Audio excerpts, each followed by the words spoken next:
Second in the championship then for Russell Brooks, and once again the Irish tarmac title for Austin McHale. The Mantas were providing quite a challenge to the Group B cars. The rules would change again, but in international terms, the Manta era was coming to a close.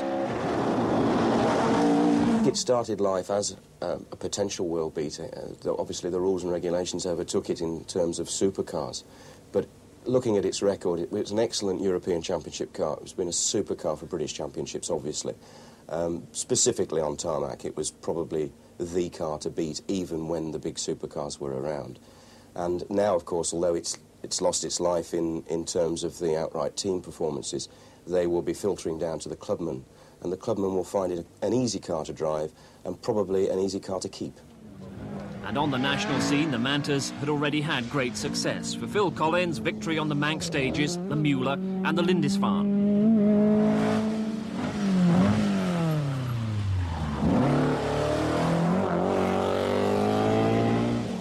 And keeping the Mantas in the headlines, other drivers like Bill Doby, Vince Wetton and Andrew Wood, all helping add to one of the most successful stories in British rally.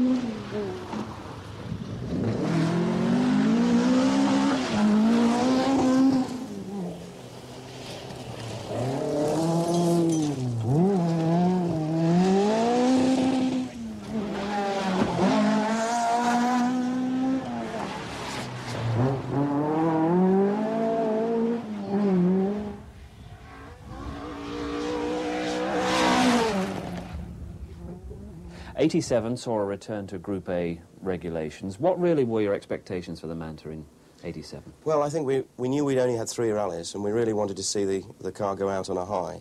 And for the national breakdown, probably that was the one we feared most because of the weather. And with four-wheel drive up against us, if it snowed, and it did, we were going to have to work very hard. And as it happened, it came right, and Penty had a very good result, and we were second.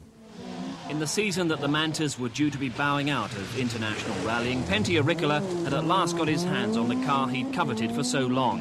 And on the national breakdown rally, he made it count.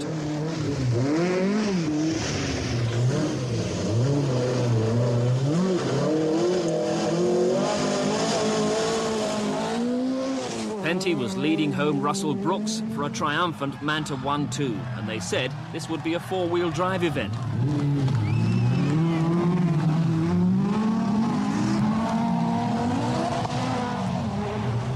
In fourth place, Andrew Wood.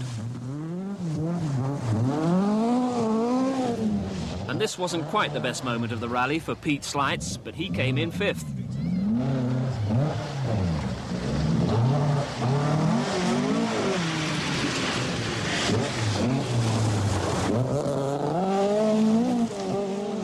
On the Welsh, it was a clean sweep. Brooks first.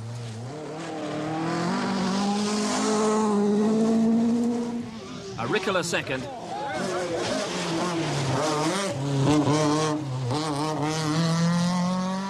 And Wood third. Something to celebrate, but international regulations had prevented the Manta from being used on the circuit, the Scottish or the Manx. So Ulster was the swan song for the international Mantas, and they were still flying. Bertie Fisher coming a spectacular second.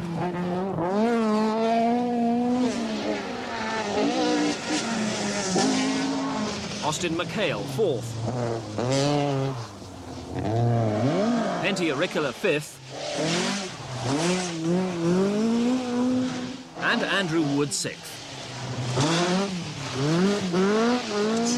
But what of Brooks and Broad, the men who had been at the heart of the Manta's domestic success story? It was their last rally in the Manta, and they were to go out with a bang as well. 200. Flat right, 100. Flat left over crest, 500.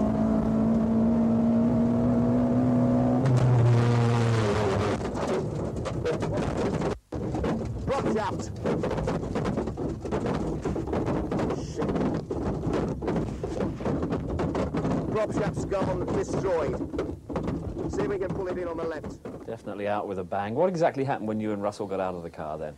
Well, the first chap that came to us from the farm on the left there was a man that we saw 3 years previously on the first stage of the Circuit of Ireland when exactly the same thing happened. And those are the only twice that it's ever happened, and the same man was there. And he rushed up and said, I was there the last time. And I said, look, I don't want to see you on another rally because you're obviously the biggest jinx going. Go away, or words to that effect.